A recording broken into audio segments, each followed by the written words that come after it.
grateful. Feel free to clap along. And yeah, hope you enjoy.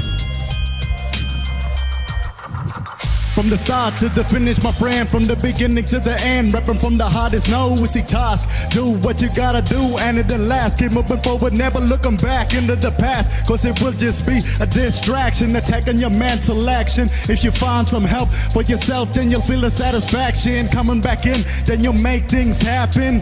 Never got everybody head bobbing along to my song. This is young man from BLA, aka Borolula. I got something to say. Everything is going good, gotta find a way to thank God, so I pray for the food on my plate every night and day, and for the warm bed and the roof that's over my head. I said what I said, yes I have dreams, I'm not ashamed.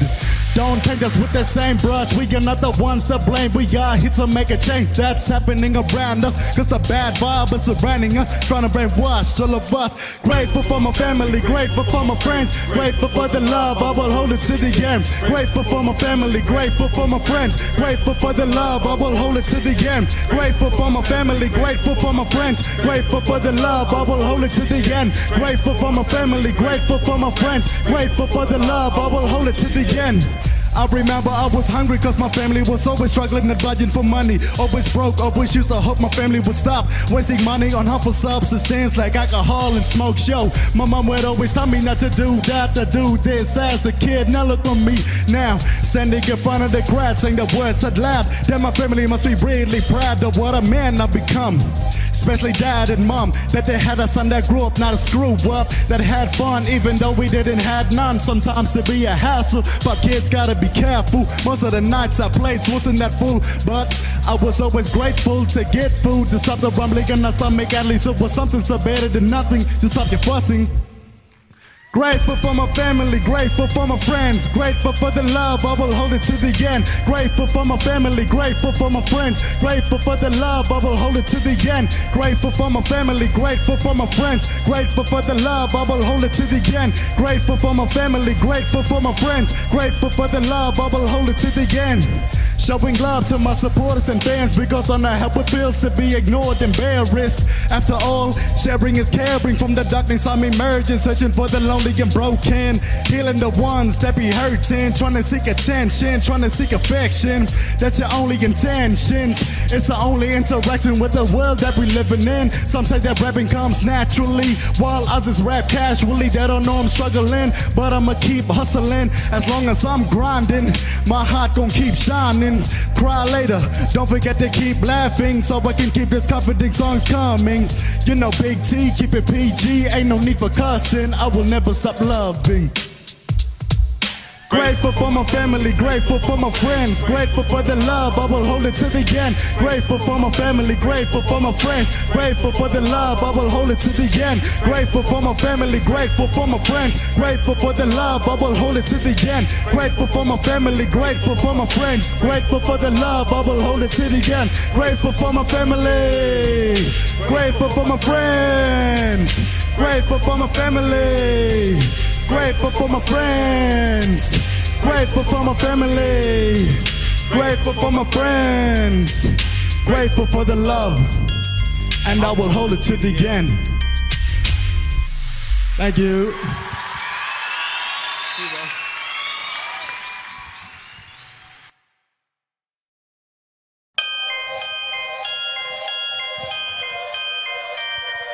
Check, check. Good morning.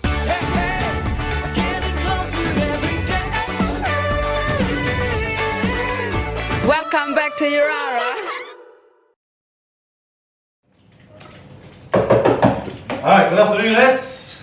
Good afternoon, Mr. Legal. So, I've got a maths challenge for you. The number 8 and the number 12, Mr. Ken and Mr. DT. Alright, the answer is 8. Your task is to add the same number until you get to 8. See what you can come up with.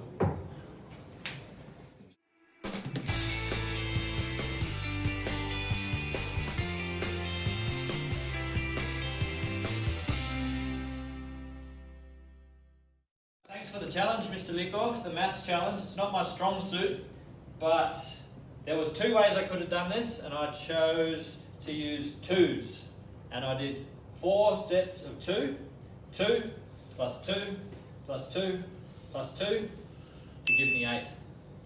I also could have used sets of 4. 4 plus 4 equals 8, but I thought I'd go with the 2 to get a bit more use out of the texter. So thanks for the challenge, Mr. Liko. I hope I did okay.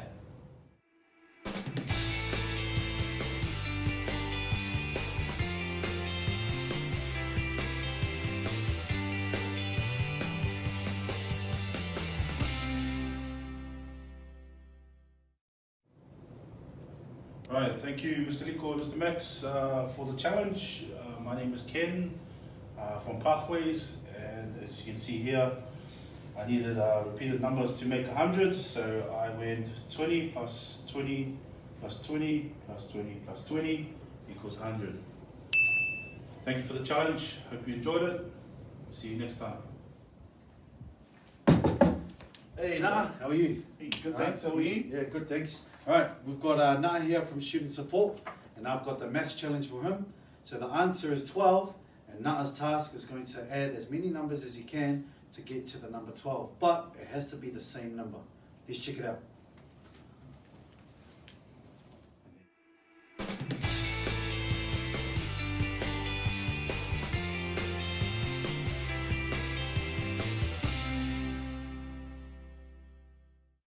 Hello everyone, it's Nata here from Student Support. Thanks to Alika for the math challenge.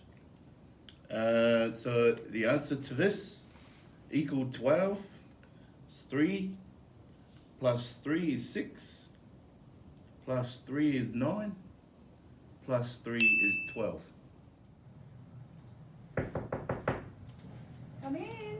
Hello, Miss Sam, how are you? I'm well, thanks. How are you doing? Good, thank you. I've got a math challenge for you. All right, so the answer is 16. Miss Sam, your task is to add the same number as much as you can until you get to 16. You reckon you're up for that? Okay, I'll give it a go. Let's check it out.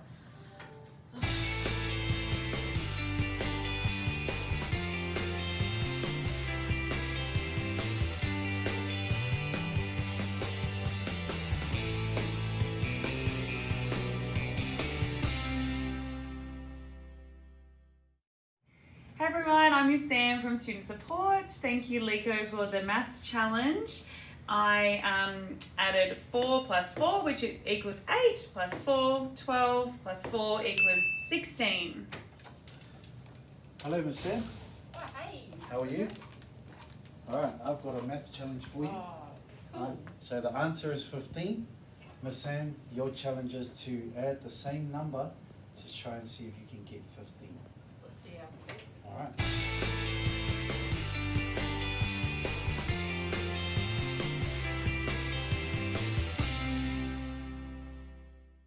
Hi students, my name's Sarah from the admin team. So Mr. Luca gave me a challenge of number 15.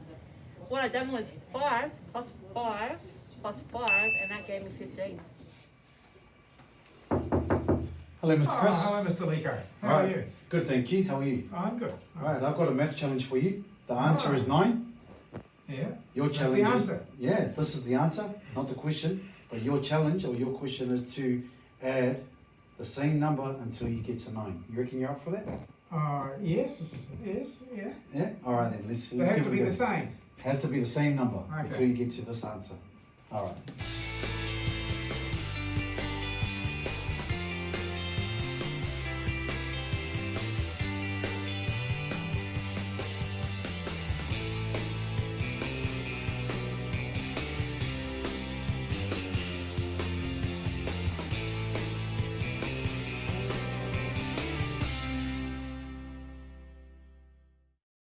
Mr. Liko, thank you for the challenge. I've got 3 numbers here, or 3 digits. They're all the same number. It's the number 3. So I've gone 3 plus 3 plus 3 equals 9. And 3 is the number, and there are, because it's 3 times, there are 3 digits in there. Hi, Miss Lisa. Hi, Miss Lisa. I've got a challenge for you today for maths. Challenge. Yes. Your answer is 5. The answer is 5. The answer is 5. Yep. Your challenge is to add the same number until you get to 5. The same number. To get to 5. Okay. All right.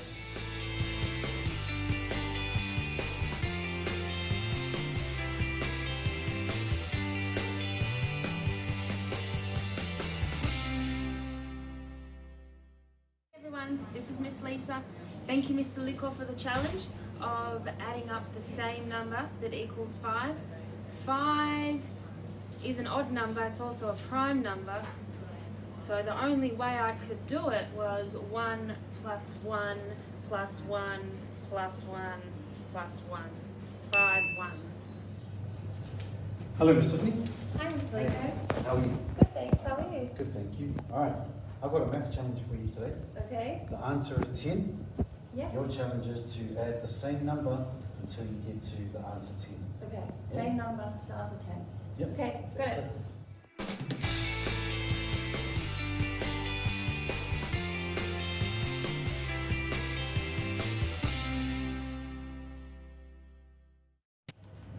Hello everyone, it's Miss Tiffany. So I've done the challenge and I've got 2 plus 2 plus 2 plus 2 plus 2 equals 10. So we've got 2, 4, 6, 8, 10.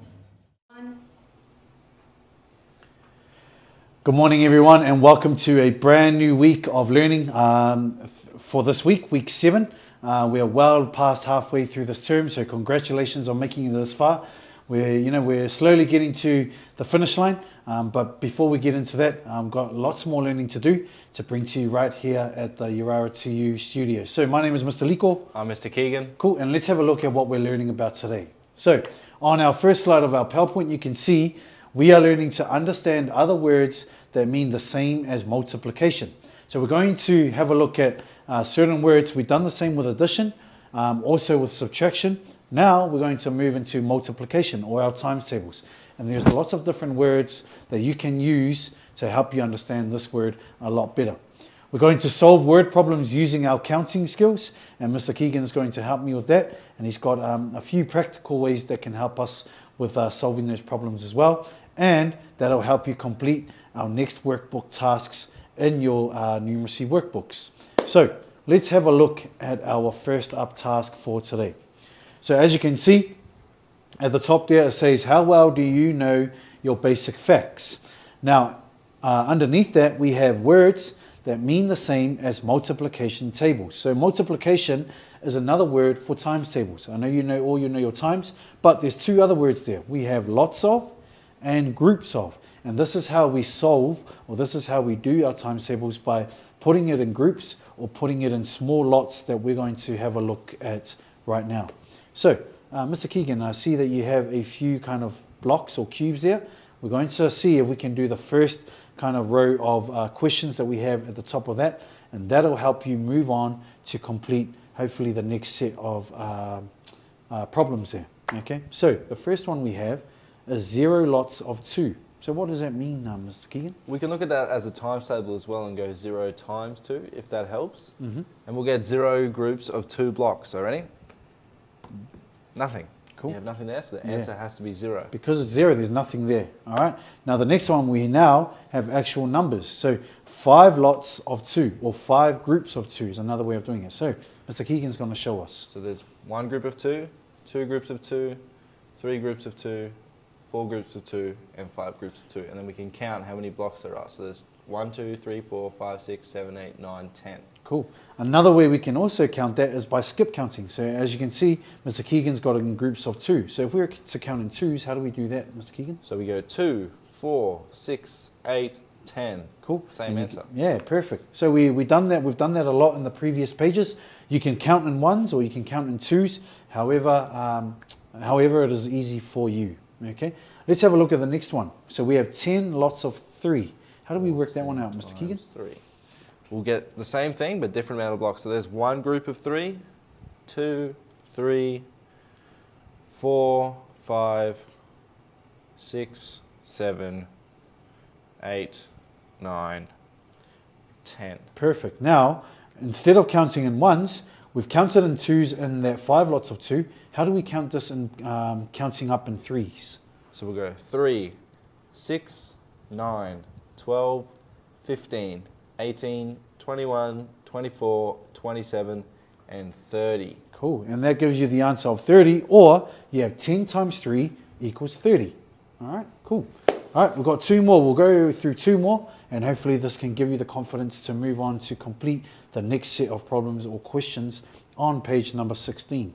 So the next one we have is 10 lots of 1. So this should be pretty straightforward, isn't it, Mr. Keegan? So there's 1, 2, 3, 4, 5, 6, 7, 8, 9, 10. Perfect. 10 groups of 1. So 1, 2, 3, 4, 5, 6, 7, 8, 9, 10. Cool. So each lot or each group in that particular problem only has 1 cube because that's what the question is asking you. Let's do one more together. So in that first one we had 5 lots of 2. This time we're flipping it as 2 lots of 5. I wonder if we'll get a different answer. I think we'll get the same. Yeah. There's one group of 5, all yellow, and the other group of 5, all blue. Cool. So we have 5, 10. Cool. So no matter way that you say the problem, even if you switch the numbers, because it's the same lots of, right, we'd get the same number. We're just putting it in a different group. So hopefully that's given you a bit of confidence. Thank you for that, Mr. Keegan. Given you a really, really cool and exciting practical way to help you with your counting. Don't forget to use your 3s, counting up in 3s and 2s, especially when it comes to those problems. Okay. Let's have a look at page number 17. Okay, which is our next task for today. So as you can see, Mr. Keegan has the problems on his left, and he's drawing up a really cool way of helping us solve this next up problem. So let's read it together. Getting ready for the birthday party. Andrew started to decorate 20 of the biscuits. He lined them up, as you can see Mr. Keegan's drawn them. He lined them up and put green icing on every second biscuit. Then he put a red berry on every third biscuit. Then he put a white chocolate button on every fourth biscuit. So there was nothing on the first biscuit. So that's the story. Let's have a look at question number 1. How many other biscuits had no decorations? Write down where they come in the lineup. Okay, so let's have a look at what you've come up with, Mr. Keegan. So we have to go through and put in every second biscuit a bit of green icing. So there's 1, 2, 3, 4, 5, 6, 7, 8, 9, 10. Perfect. So as you can see, Mr. Keegan always skipped the cookie, all right, just like your skip counting, because it was every second biscuit. Okay, so just to make you understand that. And what's the next one? Next one's every third biscuit for a red berry. So we'll just do a little circle.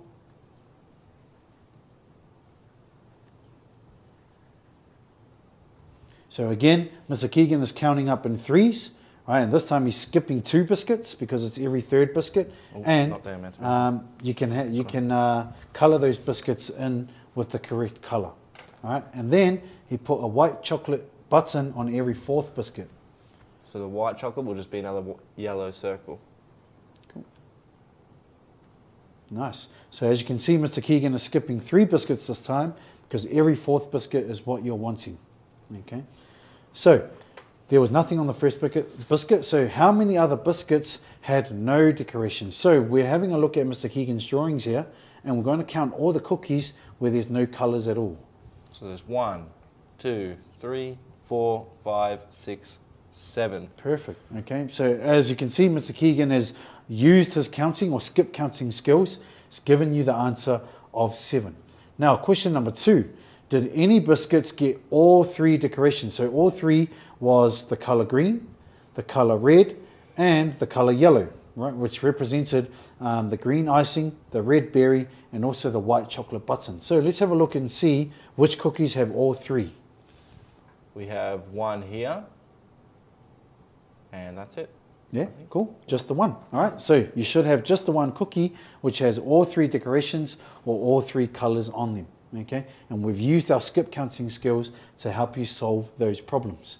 Now, question number 3. This one's a little bit tricky, and Mr. Keegan and I had a look at this as well, and we kind of tested us with our counting. So the question asks you, how old is each child? Now it will tell you in each of those bullet points some of those hints. So we'll read through those hints together. Kelly is 3 years older than Pete. Jack is the same age as Alex. Max is 2 years older than Kelly. Pete is 9 years old. Alex is 3 years younger than Max and 2 years older than Maddie. So we see that there's a few hints there. to me, I'd probably start from Pete's, because we know that Pete's is definitely 9 years old. And then we'd do our counting or our skip counting from how old Pete is. So let's have a look at the first one. Kelly is 3 years older than Pete. What do you reckon that is, Mr. Keegan? So we start at 9, 10, 11, 12 because he's 3 years older. So Cool. Kelly is 12. Nice. All right, and that's the problem. What problem would you go with next, Mr. Keegan? We don't know anything about Jack and Alex yet because we don't know about those numbers. So we'll go next on to Max is 2 years older than Kelly because we know Kelly's age. So he's 2 years older than Kelly and Kelly's 12, so 13, 14. Cool, and that's a really good strategy that Mr. Keegan has used. He's actually gone on the people there that he can see, on the ones that he can see are definitely the right age and counting from there. Okay, cool. Next I'll go Alex is 3 years younger than Max and 2 years older than Maddie. So if he's 3 years younger than Max and Max is 14, he's 13, 12, 11. Cool.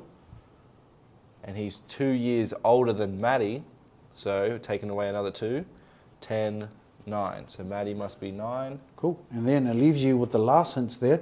Jack is the same age as Alex, and how old is Alex? Alex is 11. Perfect. All right. So using your counting skills and your understanding of those problems, hopefully you are able to solve that page, or page number 17 in your workbooks. Thank you for that, Mr. Keegan. No worries. All right. So we hope that you're able to solve those answers and put those into your workbooks. Let's have a look at what we were able to achieve today. So we are able to solve our times tables using different words, and we use two different words. We use lot solve and group solve. We also used our counting skills, as Mr. Keegan showed you, to work out math word problems, which then allowed you to look at number 3 to complete your set workbook tasks. So hopefully you had fun completing those tasks. A little bit of tricky kind of counting behind it, and hopefully you're able to get a lot better at counting that. And we're going to revisit your answers for those multiplication problems tomorrow. Okay. So thank you for your help, Mr. Keegan. That brings us to the end of our lesson. We'll see you guys tomorrow, same time, same place, and we hope you've had fun. Stay safe. Bye.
Good afternoon, everyone, and welcome to our second part of our middle school learning. Again, my name is Mr. Liko. I'm Mr. Keegan. Cool, and let's have a look on our PowerPoint on what we're learning in integrated learning today.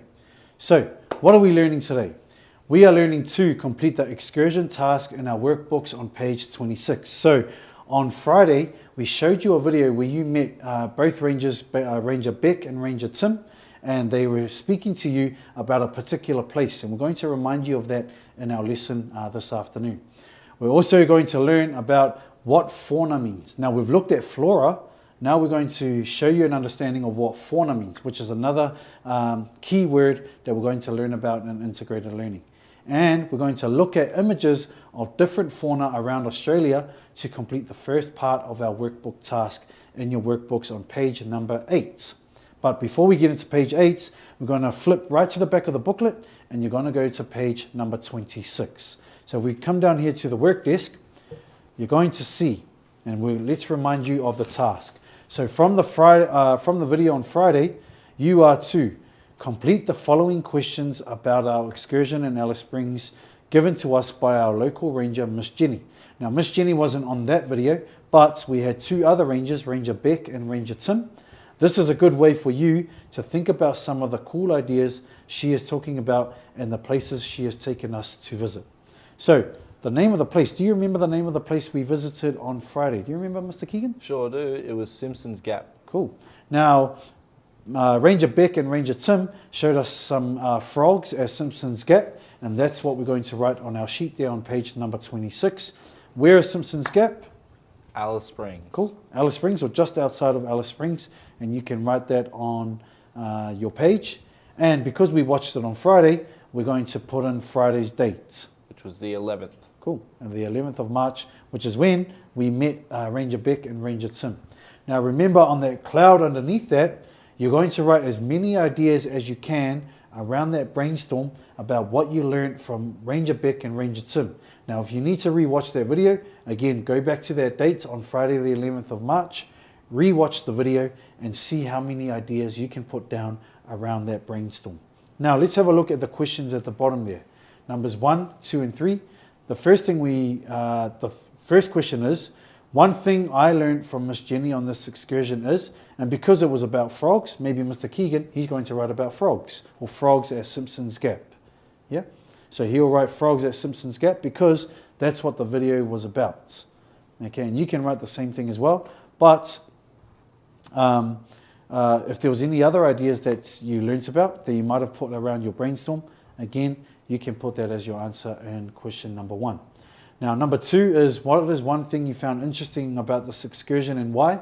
And I'm going to let you answer that question because we all have different ideas about that, and we're going to let you answer that question yourselves. And then number 3, when I come back to Alice Springs, I would love to visit this place because. Now think about all the cool ideas and all the cool comments that Ranger Beck and Ranger Tim said on Friday's video, and that'll help you with the answer for question number 3. Okay? All right. So, thank you for that, Mr. Keegan. No worries. Now, let's have a look at our PowerPoint. Now, today's learning is all about fauna. Now, what does fauna mean? Now, fauna, just like flora, fauna is now animals. Now, this means native animals or wildlife that comes from a particular place, area, or country. Now, as you can see on the pictures on their slide, right, we have 4 different animals underneath the definition of fauna. So, again, we have 4 animals, and I've tried to put in pictures of animals that are not from Australia. So, we have an African warthog. We also have a penguin that you'd only find in Antarctica. You find a panda that normally you'd find in Asian countries. And you'd find the bird or a kiwi that you'd find in New Zealand. So all of these animals are fauna to other countries that are not particularly found in Australia. And that's what fauna means. There are lots of animals that comes from countries that you won't find anywhere else. Just like plants, there are plants that you might find in Australia, but you won't find anywhere else around the world. Same thing as fauna. So hopefully you can understand what fauna means. Now on the next slide, you will see now these animals are a little bit more familiar to you. Now we have animals like the goanna. I know that you guys know a lot about the goanna, especially when it comes to hunting. A really exciting animal there. We have probably the most popular animal in Australia that Australia is well known for, and that's the kangaroo.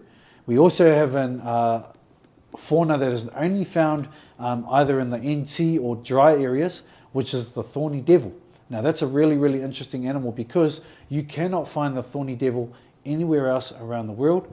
Then you have other fauna, such as underwater fauna like the barramundi, right? And also we have freshwater turtles. Now I've heard lots of stories about these animals from you fellas and you ladies, and it's really interesting to see what fauna we have right here in Australia. Now remember, these animals are not really found anywhere else in the world. We only call them fauna because they come from Australia.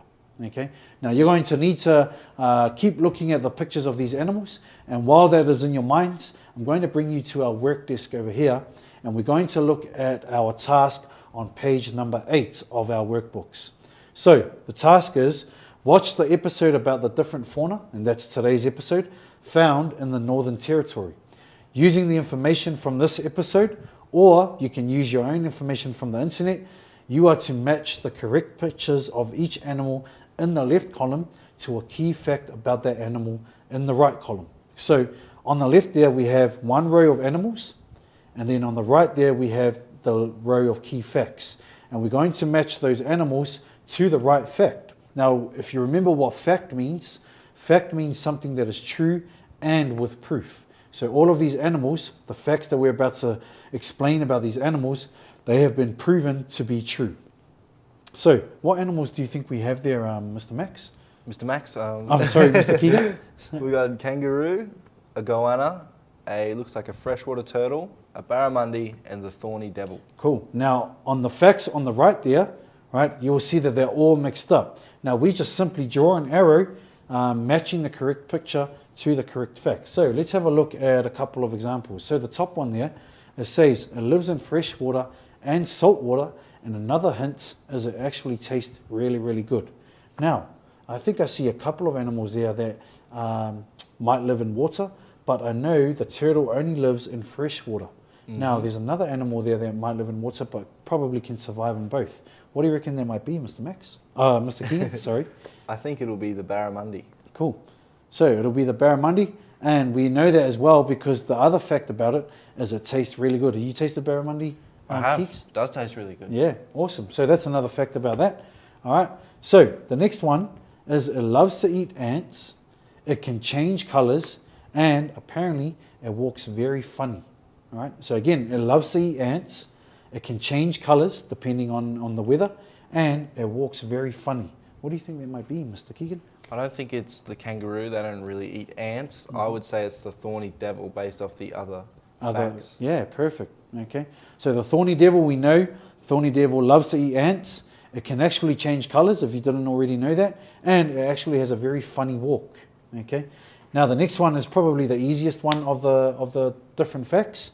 We know that it's probably the most famous animal in Australia, and it jumps really high. Now, I don't know, can a turtle jump high? I don't think so. No? I'm going to go with the kangaroo. Yeah, okay. So we're going to put that arrow to the kangaroo. Now, we'll leave the next two so that you can figure out on your own, and hopefully you can work out and match the correct picture to the correct facts. Now, on the other side of the table, we have some more animals and some more key facts, and we're going to work on those tomorrow. If you want to work on those right now, again, go for it. Right? See if you can see how much you know about those different animals or different fauna that we find right here in Australia. Okay, cool. All right, so before we jump into a video to explain further about what fauna means, let's have a look at what we're able to achieve. So we are able to complete the excursion task on page number 26.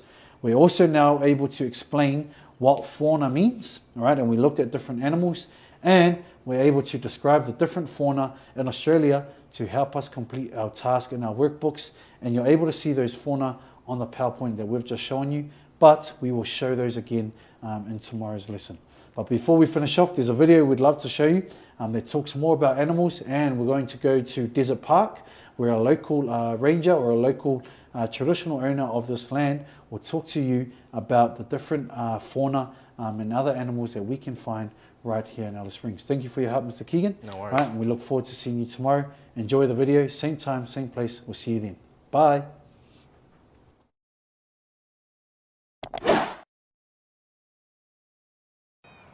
Hi everyone, my name's Doug. I'm a specialist guide here at the Desert Park.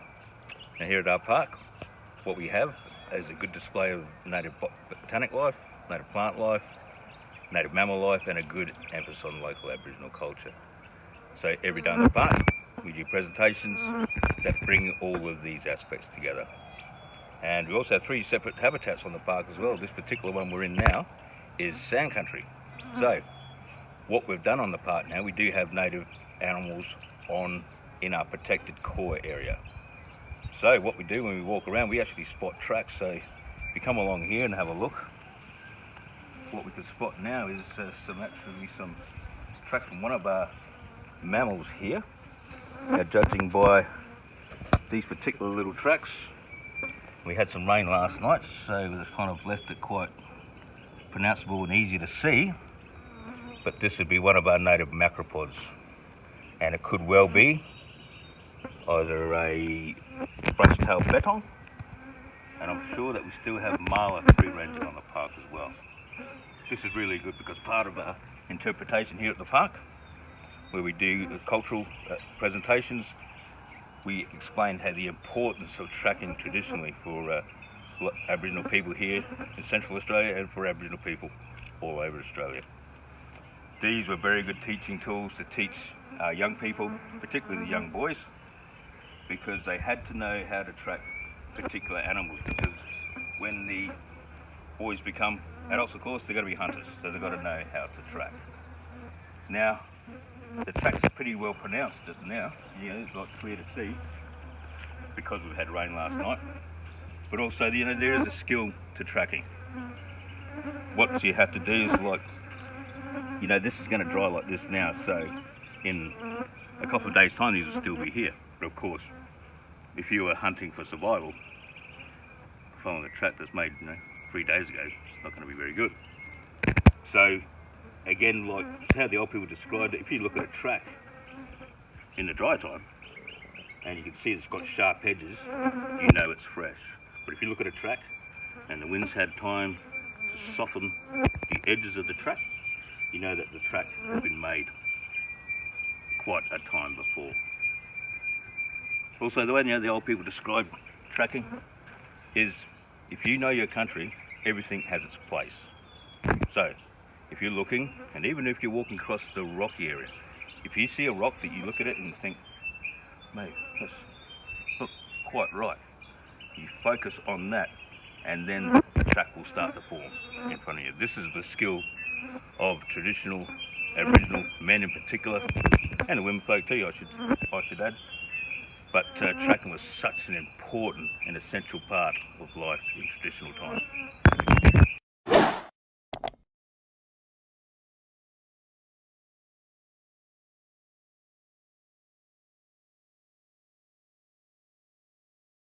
So dark, I can't see anything. I wish there was some light. Where's the light switch?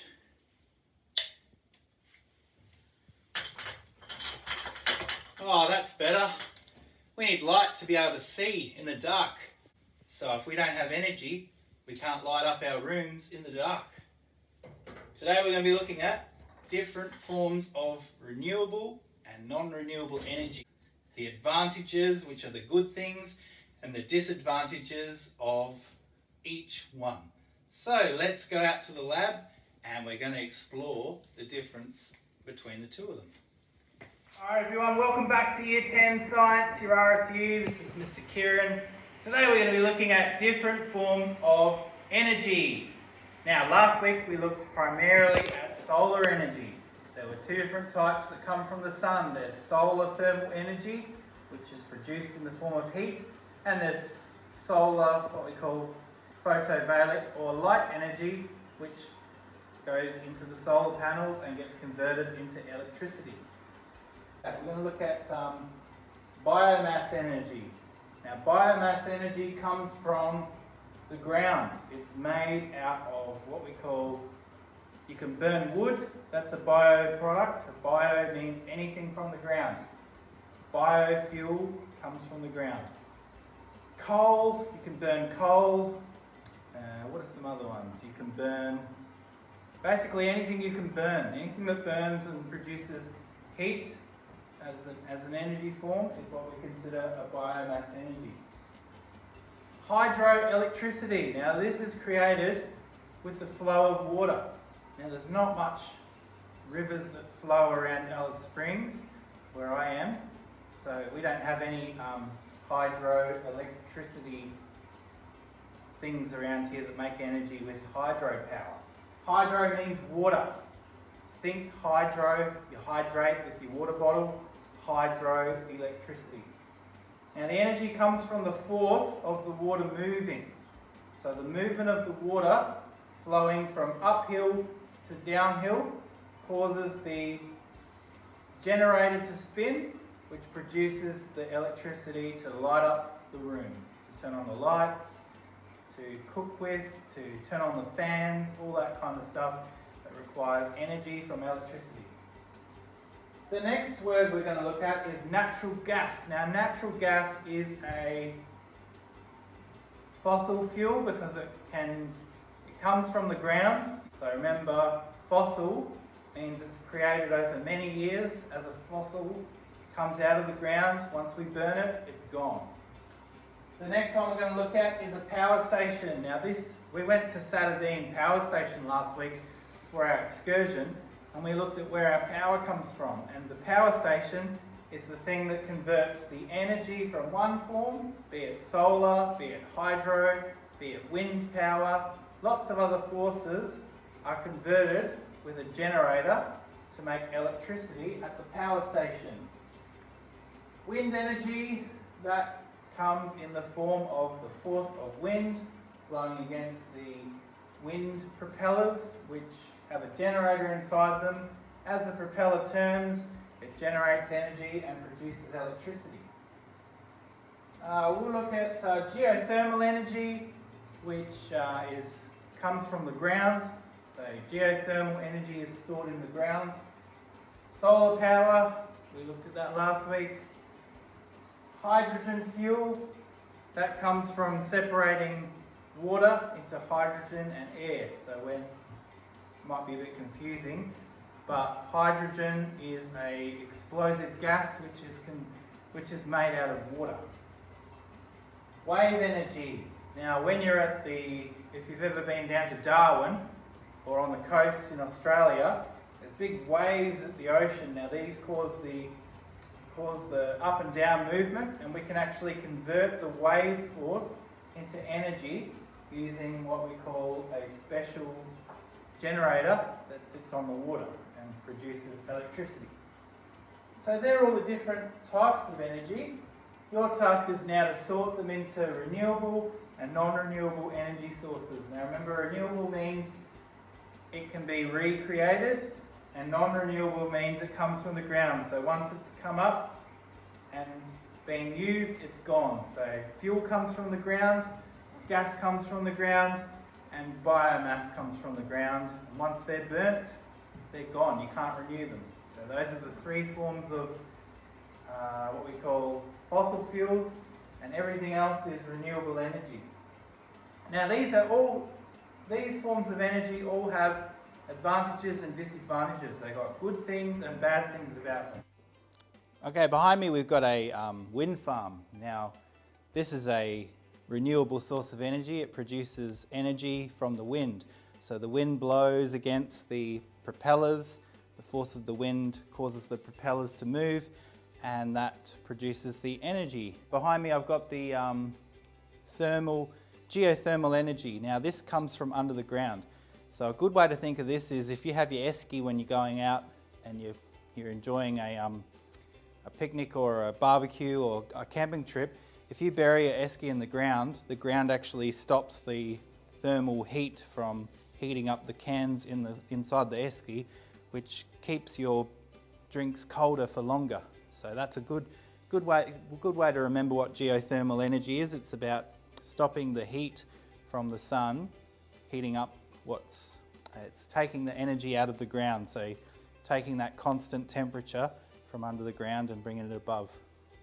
It can also be used to save energy because you won't have to put your drinks in the fridge for as long, and you can also use that for creating energy because the heat from in the ground can create steam, which turns the generator, which produces the energy that we use when we turn on the lights. Now behind me I've got solar panels. You can see here is what converts the light energy from the sun into usable energy. And now I've got a picture of a swimming pool, and there are some tubes on top. Now these black tubes is what I showed you at the swimming centre last week. This actually converts the heat from the sun directly into energy. So the heat from the sun hits these tubes, and the water going through them heats up, and it makes the pool water comfortable and warm to swim in. Whenever we're in a classroom, it's very important to think about the energy we're using and think about ways we can save energy. So one of the ways we can save energy is by turning off all the fans and all the lights on the way out of the room. Then when we leave a room, we always shut the door to stop the air from escaping into the outside and the classroom from getting too hot. Another way we can save energy is we can open up these windows to allow the airflow, keep the room nice and cool naturally, rather than run the air conditioners, which use a lot of energy. What else can we do to save energy? Hey students of Yirara, Mr. Lenny. I drive a small car because it's good on petrol and it's good for the environment. Howdy students, welcome to Big Boy's Chop Shop. Today we're looking at my vehicle. Today we got the Pajero Sport, beautiful four-wheel drive. Come, let's take a look. So she runs on diesel. Diesels are more of an economical choice. It burns less, better for the environment. So if we jump inside, she's nice and schmick. We've got the leather seats, leather interior. Great for the family. Kids spill drinks, doesn't matter. All right. Hey students, this is Davey. I'm just here to let you know about my new little white car. It's really economical. So I used to drive a car and I'd fill up for about $80 a tank. But this one, I fill it up for $44 and it'll last for a whole week. Alright, so to finish up today, we're going to do a quick quiz just to test how much you've been listening. Question number 1. What are the 3 types of fossil fuels? Fossil fuels, remember, are fuels that come out of the ground. So the 3 different types of fuels that come from the ground is number 1, oil, number 2, coal, and number 3, natural gas are all the 3 types of fossil fuels. Question number 2. Explain how renewable and non-renewable resources are different. Well, non-renewable sources take a long time to form and are not replaced, whereas renewable sources never run out and they're natural. Question number 3. Why do we need to begin to develop and use more alternative renewable resources? Well, the reason is because number 1, fossil fuels are going to run out, and number 2, they're bad for the environment. So we need to start looking at using solar energy, especially here in the Northern Territory where we've got a lot available due to lots and lots of sunshine every day. Question number 4, what is the image showing? The answer is it is a hydroelectric energy turbine. So hydroelectric energy because there's water. Remember, water means hydrate, hydro. Choose one of these products now. Hydroelectric, solar or geothermal energy, and describe how it's used to create energy, list advantages and disadvantages. Remember, an advantage is something good and a disadvantage is something bad. So for example, if I'm to pick solar, it's good because it's renewable, it doesn't pollute the environment.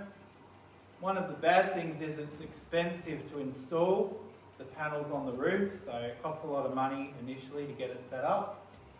And the second thing is, when the sun's not shining at night, you can't use it for energy unless you have a big battery to store the energy during the day. So that would be a disadvantage, is the cost and the fact that it doesn't run when the sun's not burning. So that's basically all we wanted to look at today. Hopefully you've got a good understanding of renewable and non-renewable energy. Next week we're going to be looking more at different ways to save energy, because energy is an important resource, we can't waste it. So we're going to be going to some work sites and looking at different ways people are saving energy within the workplace. I'll see you guys next week.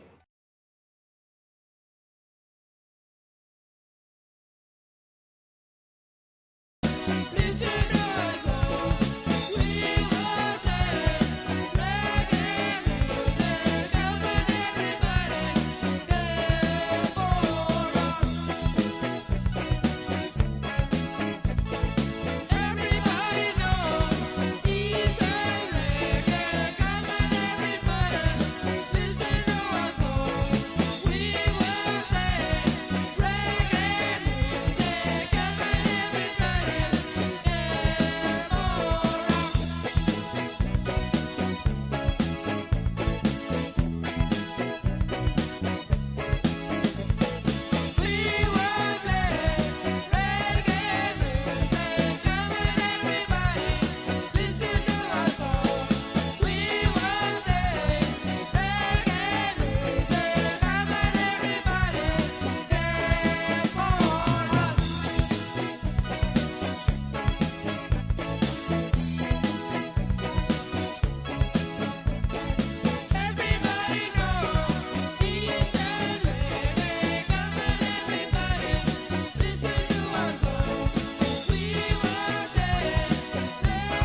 You ain't ready. You ain't ready. You ain't ready for change.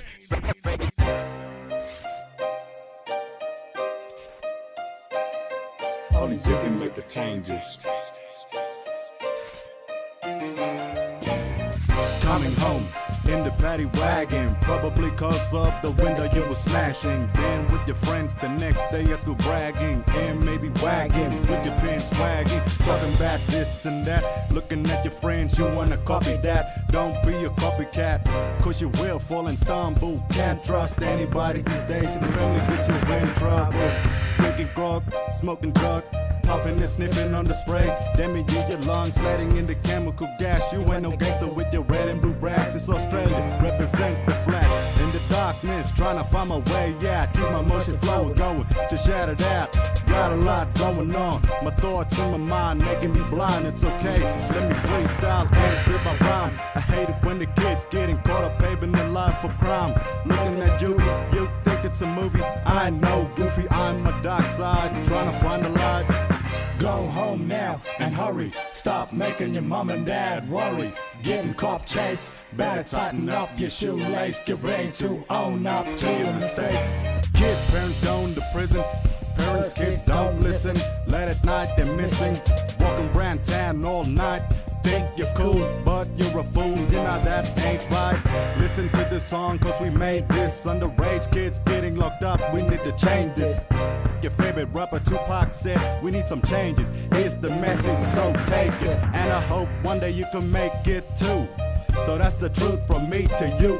I hope you can get it through to your friends and family. If you're with me, then stand with me. Go home now and hurry. Stop making your mom and dad worry. Getting cop chase, better tighten up your shoelace. Get ready to own up to your mistakes. Go home now and hurry. Stop making your mom and dad worry. Getting cop chase, better tighten up your shoelace. Get ready to own up to your mistakes. I wanna walk around town with anybody on me, but now I gotta run when they coming for me. I'm just trying to chill in harmony, cause everybody be telling me breaking here, breaking there. When you get locked up, your friends won't care. Now you got your moms on the knees and praise. Let it not be. Good morning.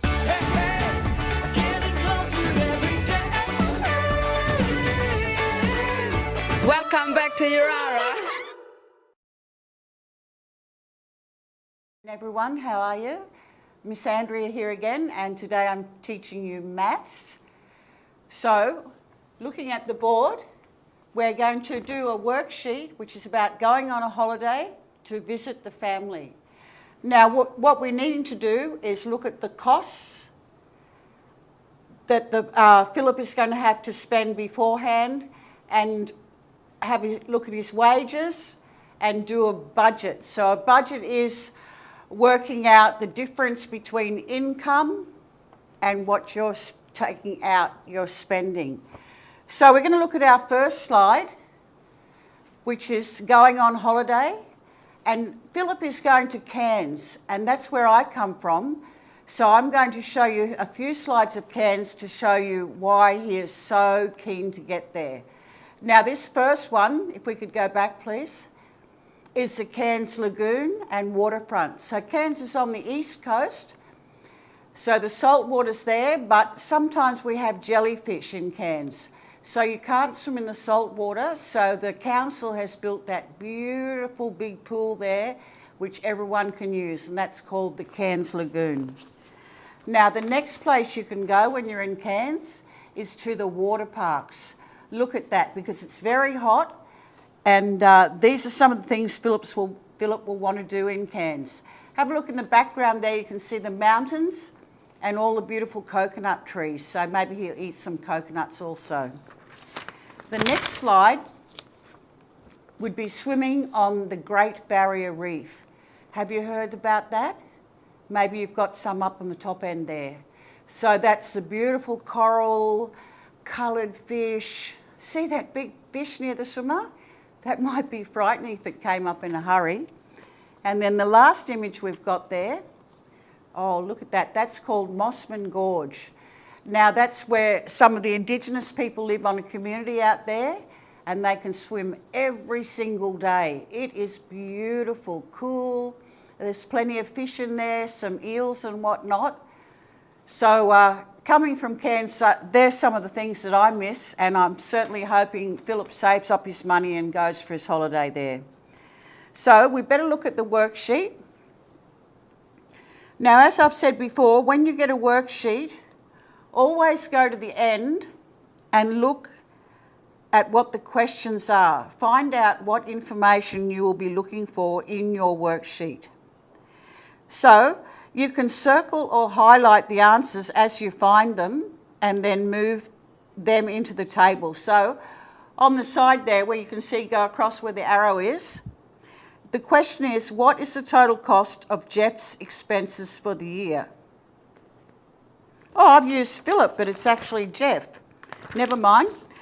So he is going to have to spend money on rent, which is expected every week. He'll have to buy food every week, petrol, and other costs, which will be electricity and registration and whatnot. So the next slide. Jeff works at a petrol station and he wants to go on a holiday to visit his family in Cairns, as I said. The holiday will cost him $2,000, so he needs to work out if he can afford it. Each week, Jeff has paid $340. So you see how I've highlighted that to help me answer the questions. How much does he earn in 1 year? The tip is there's 52 weeks in a year. So what are you going to have to multiply? He gets $340 a week multiplied or times by 52. Now you can't possibly do that in your head, but I can tell you it's 17,680. Now, let's have a look at the next one. He needs to work out how much he spends on rent, food and petrol. These are his regular bills, which means he has them all the time. This will show him if he has enough money left over for his holiday. Each week he pays $110 in rent. So how much rent does he pay in a year? So again, you would have to multiply that by 52. So you can use a calculator, or I'm sure you've got a calculator on your phone.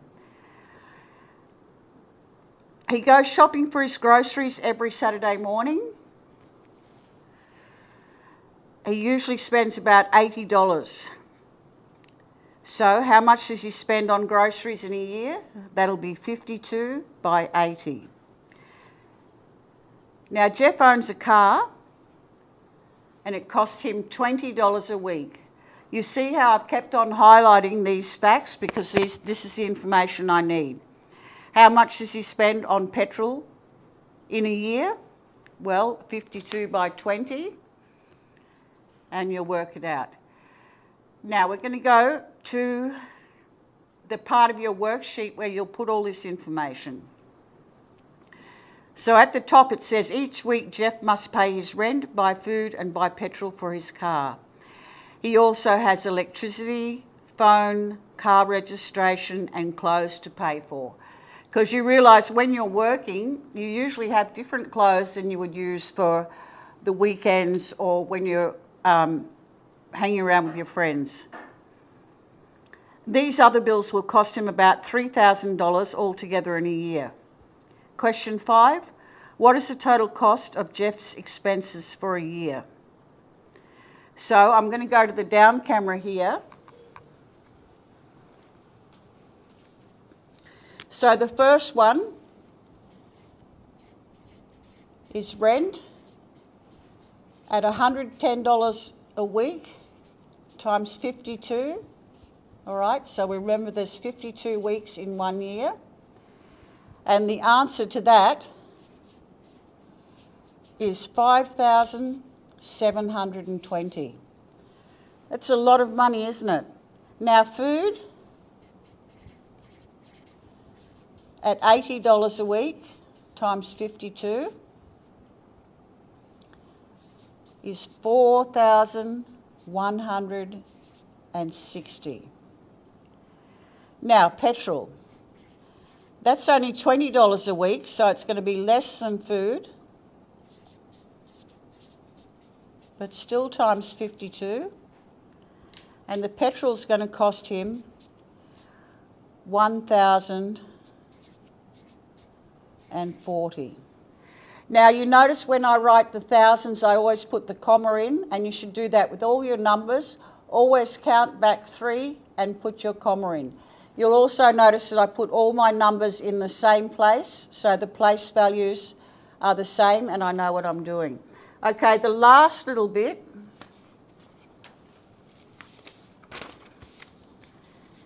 is the extra costs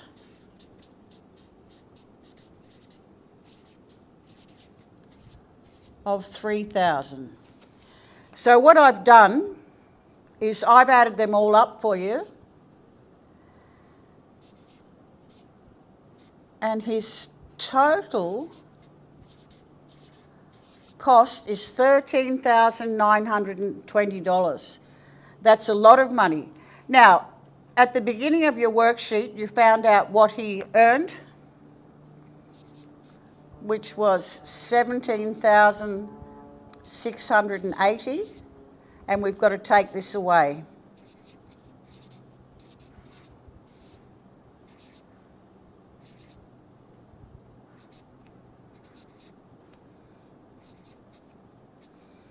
Okay, so he has $3,760 left, and the holiday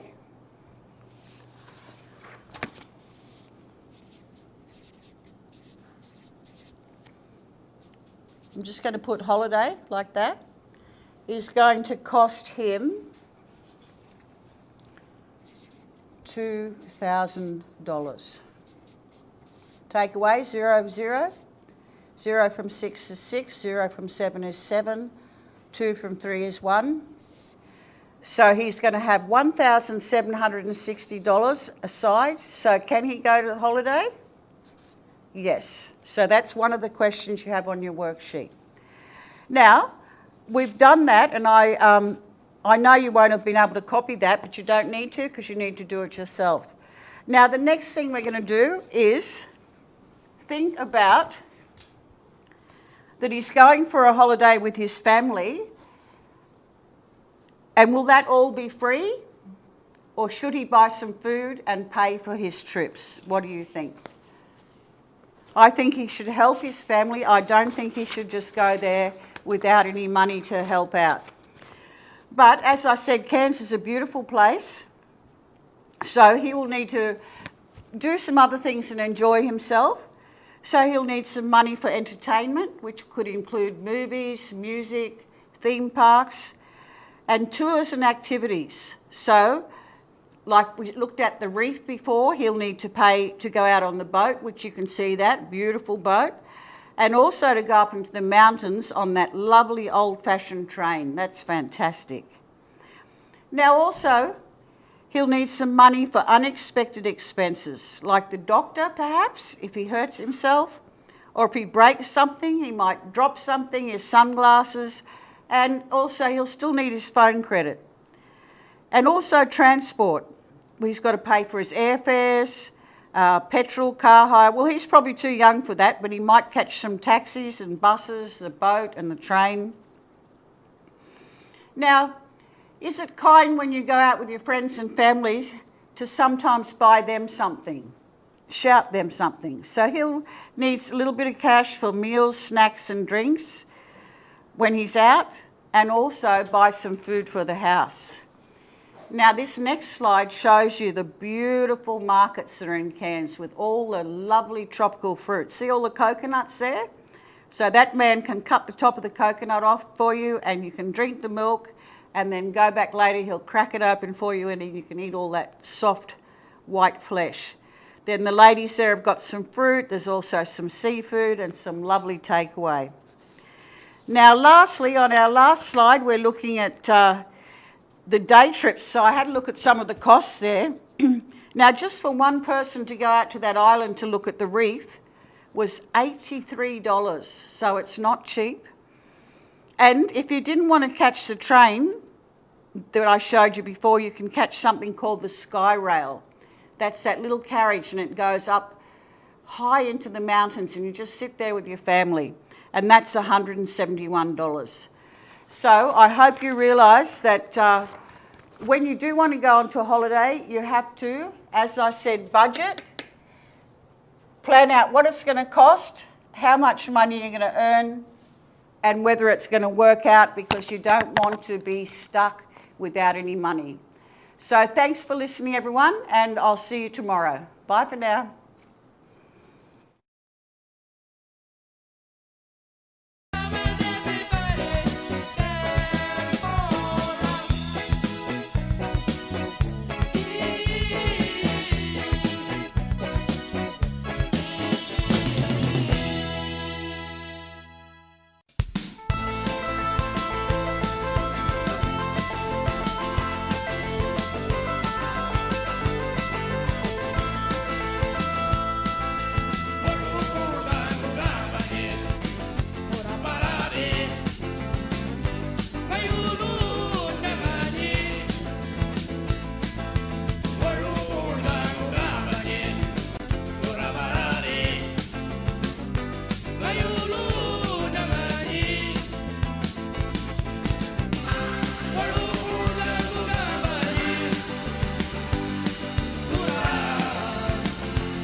Good afternoon, you lovely mob out there, and welcome back. Oh, we are in week 7, people. That is scary to think how quickly this term went. As you can see, I'm back to being integrated learning today. And yes, my usual high five to all of those wonderful people that's ready to be there, ready to listen. Today, we are going to look at teamwork. What is teamwork? Well, went on Google. You know how Google tells us a lot of things. Now, Google says team stands for together everyone achieves more. All right? I looked at it and I thought, fantastic. Googled some more. And some wise person out on Google had 4 C's for me. But you know what? I had a picture. Mr. Rebecca's going to put that one up right now. It's a picture of the Brumbies, our team that won the Northern Territory Cup for footy last year. And I thought that was a great example of teamwork. And the 4 C's that we were going to look at is about commitment, communication, cooperation, and contribution. Now, those are a lot of long words. Let's hear a slow explanation of what each C means. Hi all, today we are going to look at teamwork. It is often said, by yourself, you're unprotected. With a friend, you can face the worst. Can you round up a third? A 3-stranded rope isn't easily snapped. And that is what teamwork is all about. Let's imagine a 4-piece puzzle. The first piece of the puzzle signifies commitment. That is being dedicated to the cause or the activity. You are being loyal. Puzzle number 2 means communication. That means giving and exchanging of information by speaking, writing, or using some other medium. The third one is cooperation. That means you working together to the same end. Puzzle number 4 means contribution. You must always be willing to add something to the team. Helping, giving advice. So, we have commitment, communication, cooperation, and contribution. As you can see, team stands for together everyone achieves more. Remember, you can do much more when you work together. Thank you. Bye-bye. Excellent. Now, let's just, before we go on to our worksheet, let's have a look at, just recap what we did. I've got my other page right here because this is what's going to be used when we do our worksheet. So let us look at our first C, which is commitment. What does that mean? Yes, it said being dedicated to a cause or an activity. What does that look like in real life? What does it look like in your space? When you play footy, when you play netball, when you play a sport, what does it mean to be committed? It means that when practice starts at 7 in the morning, you need to be there. When the coach says, I need you to be dressed in your gear by this time, that is what you need to be. So commitment is very important when it comes to teamwork, because the rest of the team depend on you and you depend on the team.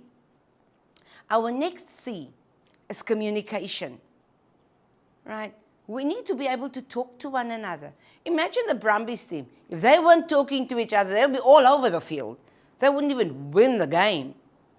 We need to talk to one another. When we're in a team, we need to discuss, what do you think about this? What do you think about that? It is an exchange of information. Also very important to listen. Be quick to listen and slow to speak. All right? So part of communication is listening. Our next one is cooperation. Again, what does it look like in school? What does it look like at boarding space, at home? When mom, dad says, you need to do something, you need to cooperate to get things going.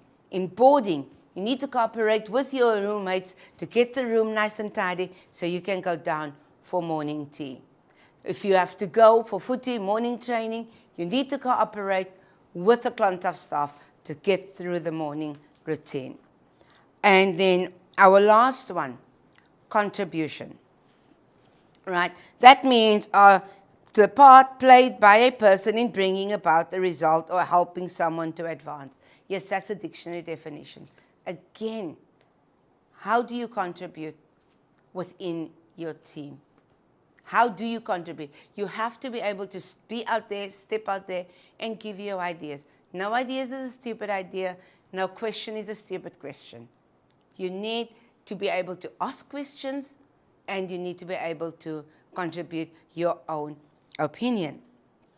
Now, let's have a look at what your worksheet entails. So we are looking at your worksheet. Now, I've got it all here because I kind of forgot the definitions, and I needed to make sure I know exactly what I'm talking about. Now, Ms. Rebecca, is this okay? Is it all good? Yep. Righty-o.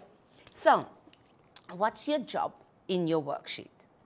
So, it says match the words in column 1. There's your word. You need to match it with the definition, and then you need to find the synonym. Now, can you remember what's a synonym? Well, a synonym is a word that has the same meaning. So a synonym for big will be large, right? So let's have a look. Commitment, that is our first word. So what is the definition of commitment? Being dedicated to a cause or an activity. So we're going to make a line down to being committed, right? Now, is there a word over here that has a similar meaning to commitment? Okay, that being is loyal. That means you are loyal. You are committed, you are loyal to the team, you are loyal to the cause. Okay, contribution, right? Let's look at contribution. It says to play a part, and it's up there, the part a person played, right?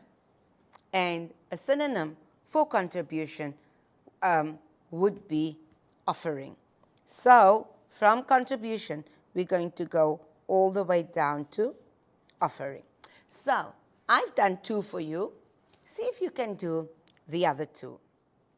And then tomorrow, we're going to look forward to I'm going to have an interview with Mr. Stan from Clontarf, and he's going to tell us a bit more about teamwork and how the Brumbies worked together to win the match last year. So we finished a bit earlier than normal, but have a lovely time and enjoy the last 2 minutes of freedom, people. Bye-bye. Hi, I'm Donna from Pathways, and I'd like to tell you a story about a couple of young men that came to Yirara for school a long time ago. They were both interested in following their dreams of working on cattle stations.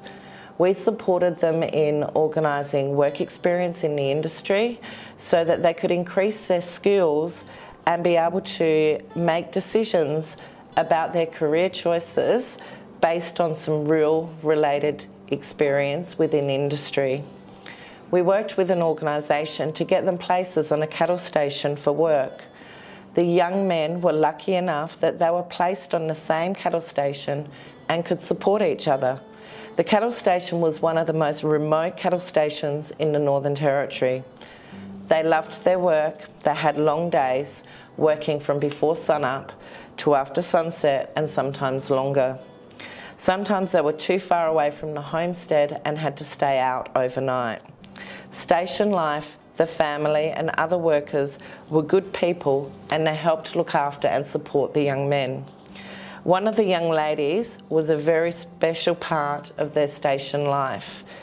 The young men found some parts of the job very challenging and were struggling to do parts of their job properly. This young lady was helping the young men each evening with improving their literacy and their numeracy. They were struggling with some of the reading and maths needed on the station, as basic as counting cattle that were getting onto trucks and reading labels of chemicals. She had them reading every night and doing maths. They started writing letters to Yirara staff and students each week. We asked them, now that they had moved out into the real world and were working, what advice they could give other young people to prepare them for work. Stay in class. We wish we had stayed in class and learned more while we were at Yirara. We didn't know it was so important to be able to read, write and do maths for working. We should have stayed in class. On top of long, hard physical days, these young men then had more work at the end of the day to learn more to be able to do their job better. So please stay in class, learn and build up your skills so that you will be ready for your job when it's your turn.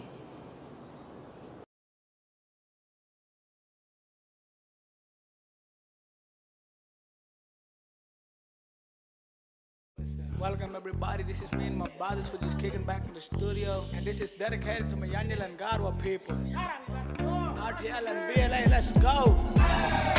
Keep on rocking, keep on rocking. Friends and family come together, one big mobbing carpinteria. Keep on rocking, keep on rocking. Friends and family come together, one big mobbing carpinteria. BLA is where I stand. I'm a hunter, I'm a man, I am proud of who I am. I'm proud of who I am. Robinson, we keep it real. My hometown, we do not steal. January, Garawa, speak the truth. Barefoot warrior, don't need no boots. I'm not gammon, that's the truth. Come to my town to have a look. Big barramundies on the hook. Take it home for me to cook. I'm DK, I got something to say. From Robinson to BLA, crazy fisherman from Savannah Way. Listen up, y'all, I got something to say. Keep on rocking, keep on rocking. Friends and family come together, one big mobbing carpinteria. Keep on rocking, keep on rocking. Friends and family come together, one big mobbing carpinteria. Riding around with my motorbike. Going home till I see the moonlight. My name is Davis, they call me Wissy, making big dust when I'm drifting. 1, 2, 3 into the 4. Bernie and Rango at your door. Chosen on the beat, Toothy on the street. S. Evans, Big T, Charlie, Javis and Noah on the mic. Sonny's out here, he bustin' the rhyme. DK and Declan trying to get with ya. Don't get it twisted, his name is Sylvester. Throw your hands up now, give it everything, cause you know he's on the flow like Jaden King. Fire like a cannon, you down with Shannon. Borrow Lula Robinson, you know we ain't tripping. Staying in the game like a straight up player. Grooving to the illest kid down with Mahela. Giving you this message as loud as a bell. Holding it down, deuces upside sound. Bringing all the noise, his name is Tenais. RTL to BLA. People always tell me, you flow so cruisy. Remember my name, the name is Tootie. Come join us on this musical journey. I'll show you the way. My name is Bernie. We love to go hunting day and night. You should see what we catch, it's out of sight. Fishing is the way, the life, and that's truth. I'm about to get loose, telling you that's my hooks. Feeding my family is always priority. Chuck a line out and there ain't nothing new to me. Jay Hogan is here, full blood whiny man here to represent my people and my land. BLA is where I come from. All the skills I know that once was heritage. They came from the old ones, but now it's my time. I'm standing up, I'm grabbing my books, I'm writing my notes, I'm making a rhyme. I'm ready to rap, I'm ready to speak, I'm ready to spit, I'm ready to stand for the young and speak for the old. I'm Jay Hogan, so what's up, BLA? We're the barefoot warriors. What? We're the barefoot warriors. Hey, we're the barefoot warriors. What? Walking around in the bush, we don't need no boots. We're the barefoot warriors. What? We're the barefoot warriors. Hey, we're the barefoot warriors. What? Walking around in the bush, we don't need no boots. Keep on rocking, keep on rocking. Friends and family come together, one big mobbing carpinteria. Keep on rocking, keep on rocking. Friends and family come together, one big mobbing carpinteria. Good morning.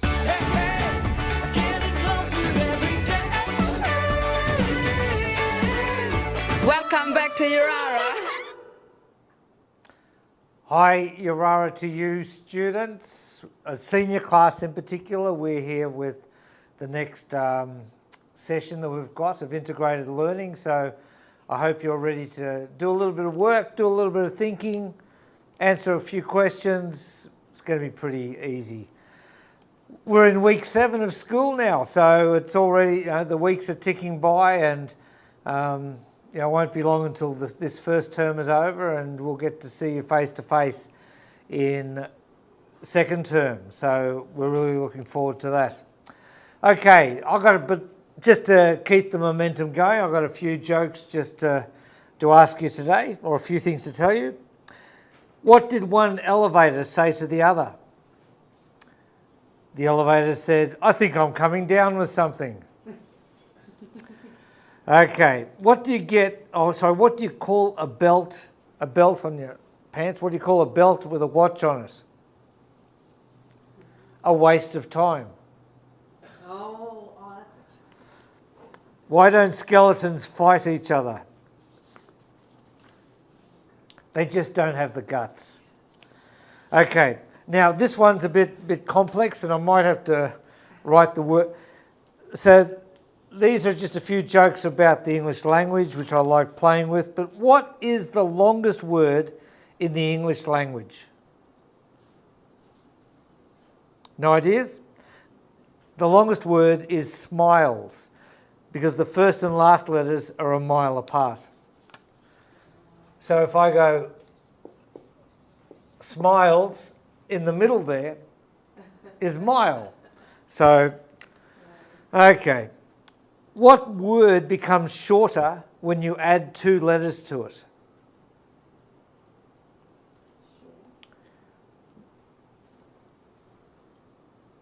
Short. Because if I've got the word short and I add 2 letters to it, ER, it becomes shorter. Okay, these are some visual jokes today. So, Miss Flo, Yes. the past, the present, and the future all walk into a bar. It was tense. I get it. Because the tense is past, present, and future. Okay.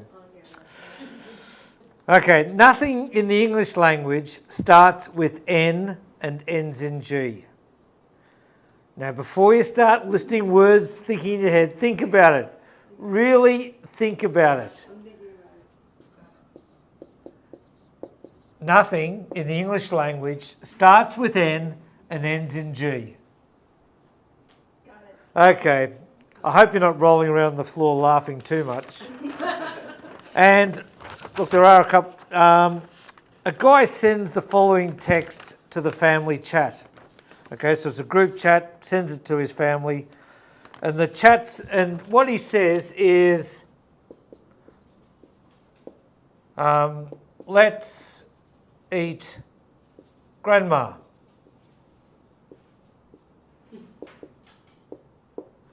Okay, he sends the text, let's eat grandma. His mother replies,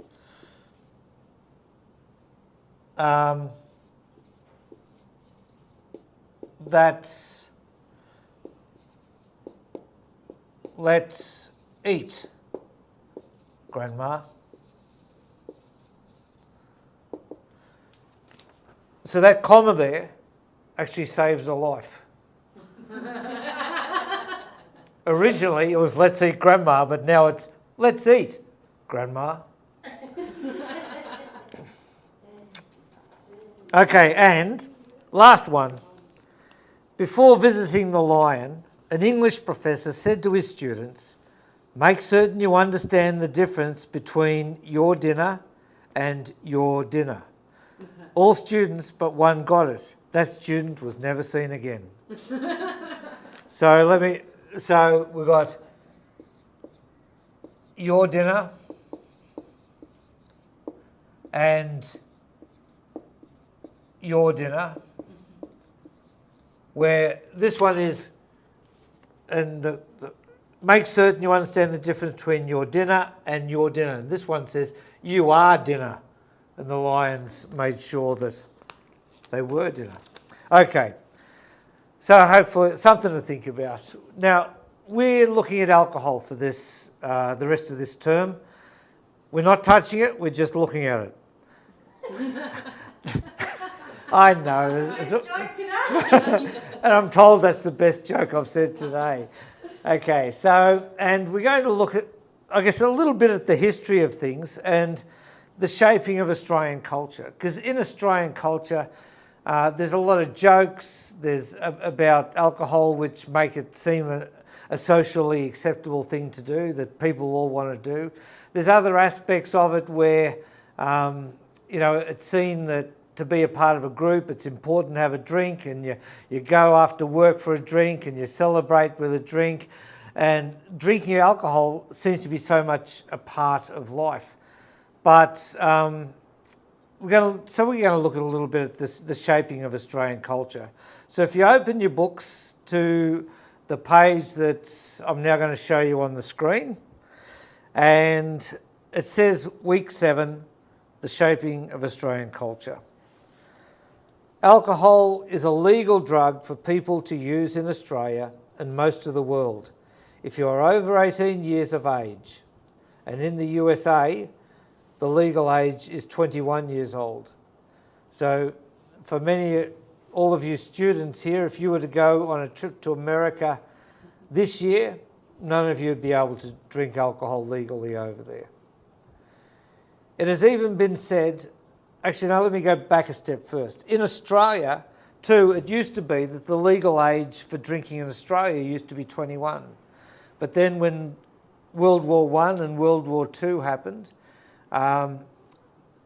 you could go off and fight in the war when you were 18, but you couldn't drink until you were 21, and they decided to bring that together, and they dropped the drinking age down to 18 so that you could go off and fight in the war and you could have a drink at the age of 18. Now, and you know, there's a bit of common sense to that, but on the other side of the coin, what we might see in some of the coming lessons is that our brain is still developing and growing until we're reach the age of about 25. But drinking alcohol can also, and particularly excessive alcohol, can cause the death of some brain cells. So on one hand, we're still developing, and on the other hand, when we're drinking, it's stopping that development. And so there's a good reason why the age should be a little bit higher. But you know, as it is now, it's 18 years, and hopefully, as we look at some of the consequences and some of the damage that alcohol can do, that you'll all make some wise choices in the future anyway. Okay, back to the worksheet. It has even been said that as a part of Australian culture is to work hard and drink hard. It is both accepted and even expected that everyone drinks alcohol. Why do you think this is so? Why do you think it is an acceptable thing that everybody thinks it's a good thing to drink alcohol? It's often seen as a good thing to get drunk. You know, people are accepted as a part of a group when they do that. Why do you think that the thinking in our society, in our culture, the Australian culture, not necessarily our Indigenous culture, but the Australian culture is such that that it says that this is okay? And yet, you know, I know that for dear me, what is it? It's about 40 years now living in the Northern Territory, that you know, for all of that time, there's been many Aboriginal communities that have been dry communities because it wasn't and it isn't an acceptable thing to be drinking. That people are trying to protect the culture, protect the family, protect the people, and yet Australia, as is portrayed in the media, in the movies, in the TV shows, on the radio, in the advertising, everywhere else would say that drinking is okay, it's a good thing. Why do you think this is so? So, a bit of thinking to go into that. Just a short sentence or two to go on those couple of lines. Now, Australia is multicultural, and actually in a couple of weeks we're going to be looking at Harmony Day, which is about trying to, different cultures working together, helping one another, developing and learning from each other so that we live in harmony, which is like, I'm trying to think of the right words, more than synchronised, but but together as the two individual notes or cultures are put together, we can actually get something that sounds and is even better.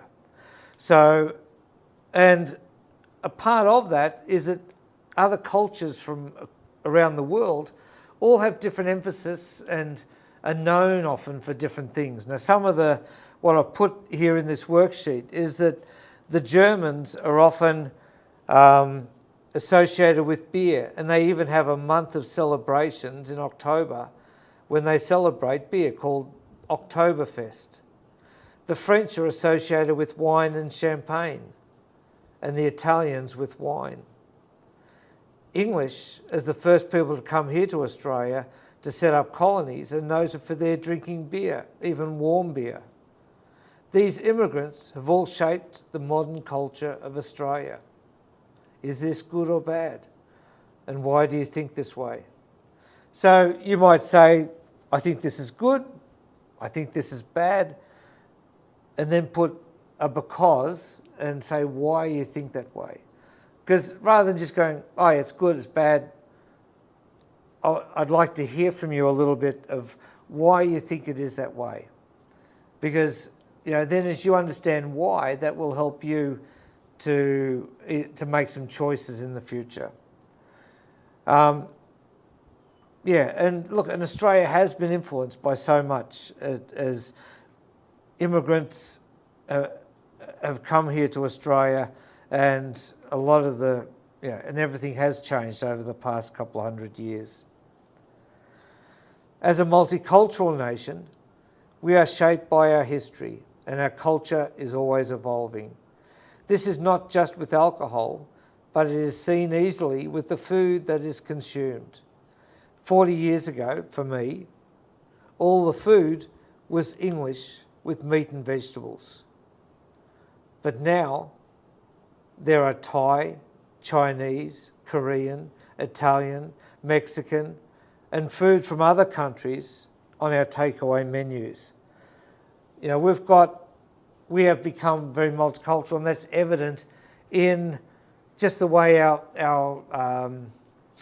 the flavours and the food that we eat shows that. I actually, this is going to be very English of me, I guess, but I remember growing up, and with rice, I didn't like rice, because the only way I saw rice was my mother would boil it as a dessert after the meal with milk and sultanas in it and sugar, and it was gross. And I didn't, and then actually I probably wasn't until I was about 18 that I first tasted fried rice, and I was in a situation where I couldn't back out of it. Otherwise I'd offend someone, but in eating it, I'm going, wow, this is incredible. This is so tasty. And my whole world opened up because it wasn't in this old English way of doing things. So, food is another way. Can you think of some other ways in which, and this is the last point down here to make, in what other ways do you see the influence of other cultures in Australia today? In what other ways? And look, because I know many of you are totally into your sport. Sport, that's the only clue I'm going to give you, is that we have sports here that have come from other countries, and you might be able to write down 2 or 3 of those sports. It could have something to do with our clothing. I drive a Korean car, a car from Korea, called a Kia, and many of you probably have cars that have come from Japan, and you might put down some different countries, some different cars as well. Our society is very multicultural now, and so we're just looking at how our Australian culture has been shaped. But look, just on a personal thing, what I try and do now is that I don't tell jokes about drunks and things like that, because I don't want people to think it's funny and acceptable and to go that way. But that's just a personal thing that I do. But it still is something out there in our society that is seen as, this is funny, this is acceptable, and that's a part of the Australian culture I'd like to see changed. So look, three questions to answer there, a few things to think about, and we'll be back. I'll be back tomorrow with the next session. So again, thanks for listening, and I'll talk to you tomorrow.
I've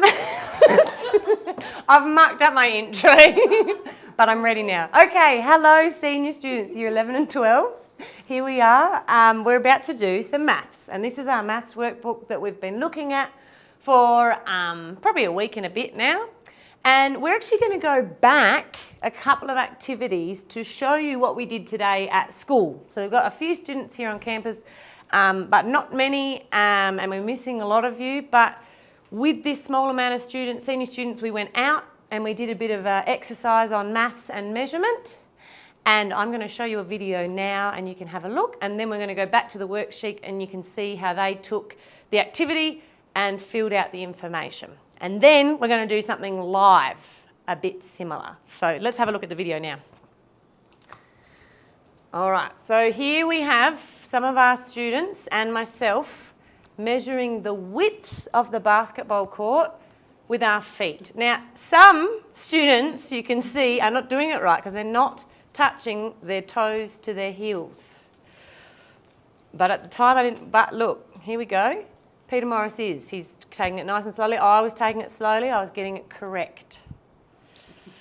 All right, so from the width, that's how we got the footsteps there. Now, what we then did is from that little part of the video, we had a look and we answered some questions in class. So we recorded the number of footsteps. We had one student with 52. I had 53 footsteps. Tobias had 45 and Frederica had 46. Now, this student here was the one that was not touching foot to foot. So this Tobias had a lot bigger feet than Frederica, but because she didn't do her measurement correctly, it looks like she's got massive feet. Okay, but from this information, we answered 3 questions. We answered what was the highest number of foot lengths recorded by a student. We went through, we just had 4 there. I can see that actually I'm not a student, but I still had the highest number. We can see that there were 53 foot lengths. Okay, what was the lowest number of foot lengths recorded by a student? Everybody in their workbooks, they wrote 45. So we go there. And then why is there a difference? We all agreed the reason why there's a difference is because different people have different sized feet. So the smaller the feet, the more foot lengths. The bigger the feet, the less foot lengths. So we can actually see that Tobias had the biggest feet because he had the smallest amount of feet measurements. Okay, so that's what we did today. We also, is there more on that video, Miss Rebecca, or is that it? Okay, it's just that one. So I'm going to explain the next one. What we then did is we threw a ball and then someone stood where it landed. We used our footsteps and we measured it out. And then people had to estimate how far had the ball gone. And when we got back to the classroom, we looked at all the estimations and then we actually measured someone's foot and then we times that measurement of the foot by the foot lengths that they had, okay? And that's how we worked out the distance because we didn't take a ruler out. So we're going to do a little bit of an experiment right now with that same sort of concept. And the question that I put to Keegan, who's the man behind the camera today, but he also helped me out, I asked him, can we see that all right, or do you need me to move it down a little bit? Is that all right? Okay. I asked him, how far is it from one side of the classroom, to the other? And that's just in this classroom that we're in now. And I said, you need to measure it with your feet. And I showed him, and he did it very carefully and got the right answer. And so I wrote down the answer, and then I'm going to show him now how we do the activity like we did out on the basketball courts with the class. So I've got his answer. So the first part of the activity was use foot lengths to measure one side of the classroom to the other. Did that. Now we're going to record how many. Now I'm just going to double check because, right, I got it. So how many foot lengths? Keegan did 21 foot lengths, all right? So he did 21 foot to foot to foot to foot, okay? And I watched him, he did it very well. Okay, so that's 2 steps done. He's getting congratulations behind the scenes here. Number 3, measure the length of your shoe with a ruler. So we haven't done this part yet, but we're going to do it now, live. Coming to you live. We're going to measure Keegan's shoe, and I've got a ruler right here. All right, how are we going to do this? Do you want to put it on the... Okay, great. And I'm going to do it in centimetres, all right? So, right. Ooh, Keegan. No, I'm kidding. It doesn't even. All right, where's the... I reckon I'm just going to have to get a bit closer. So that's about 28.5 centimetres. 28.5 centimetres. So I'm going to chuck this on here. Length of shoe, 28.5 centimetres. Okay, thank you, Keegan. That was great. Now I know your shoe length. That's perfect. Okay, so I've done those 3 steps. Next part. Hang on, I'm just going to swap my instructions. I've also done step 4. Record the length of your shoe. I've put that on the board. Last thing we need to do to get the distance from one side of the room to the other is we're going to multiply, so times, the amount of foot lengths with the length of your shoe, okay? And lucky I have a calculator because I don't think I'd be able to do this in my head. But I'm going to do 21 times by 28.5. I'm going to work out what that answer is. And this is just to find the linear measurement from one point to another point. All right, here we go. Let me put it on here. This is exciting. Has anyone got any guesses? How long do you think it will be? 35. 35 centimetres. So Keegan thinks it's... 590. Okay, so we've got 35 centimetres is Keegan's. So that's just a bit bigger than a ruler. Good. Keegan. All right, and then Paul has said how much, Paul? 590. 590. And remember, we're doing it in centimetres at the moment. And Rebecca, have you got a guesstimate? I'll stick with Paul's one, actually. I'll do 590 as well. Oh, I like it. Is this because you've done the maths or? All right, so I'm going to do these little dashes. That means it's the same as what Paul wants. Okay, I think one is definitely wrong, but we'll see. Okay. I don't want to go pointing fingers here. 21 times by 28.5 equals. All right, someone did a bit of maths in their head, obviously. You are so close. It wasn't Keegan, that's a clue. This is the answer, 598.5 centimetres. Wow.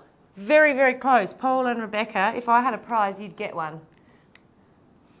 590? 598.5. Keegan, that's all right. Some people are better estimating than others. We can work on that, okay? But thank you for helping me. So that's how we did it out on the basketball courts. We did foot lengths, and someone measured it like this. We measured the shoe, and then we times them together to get the total, and that saved us taking out rulers or finding a measuring tape or anything like that. So that's what we did today.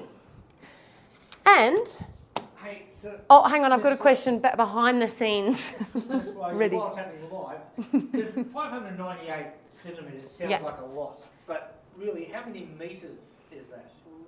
That's a very good question. You've got a metre ruler there, so people can then get an idea of how big the room is across by talking about it in metres rather than centimetres. In metres, yeah. And because you can actually convert, so change centimetres into metres. And do I explain how to do that? Well, you can. I can. I'm put on the spot now. I've got to remember how to do it. Yeah. I'm going to do it real quickly with a calculator. But one way, because there are 100 centimetres in a metre. So one way to make this into metres is to divide it, so split it, by 100. Okay? Because 100 centimetres equals 1 metre. So just quick ways, because we're live, I'm going to do it on the calculator. 598.5 divided by... Or because there's 2 zeros. Yeah, but I wanted to... oh, okay. But I can jump it, but I wanted to show them that you can do a sum. This is a sum. 598.5 divided by 100. Also, I know that this is coming in the workbook, so we'll go through this in more detail. Oh, I love having an audience. Anyway, here we go. Okay, 598.5, and then I'm going, oh my gosh, I pressed percentage. 598.5 divided, so I'm finding that symbol, divided by 100 equals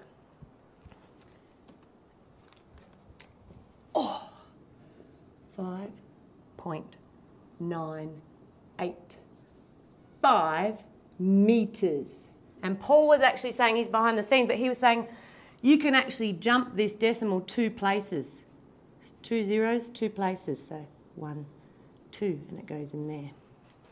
All right, so you can jump the decimals, and you know it's 5.985, or you can do, or check it with dividing it by 100, and it's the same answer.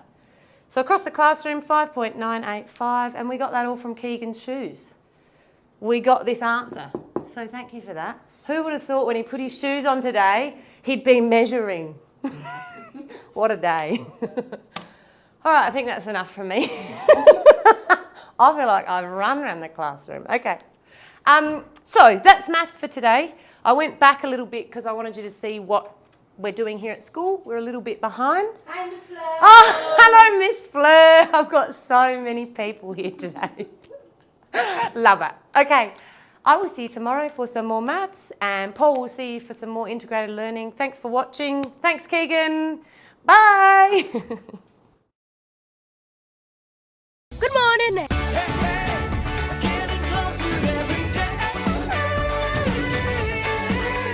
Welcome back to Yirara.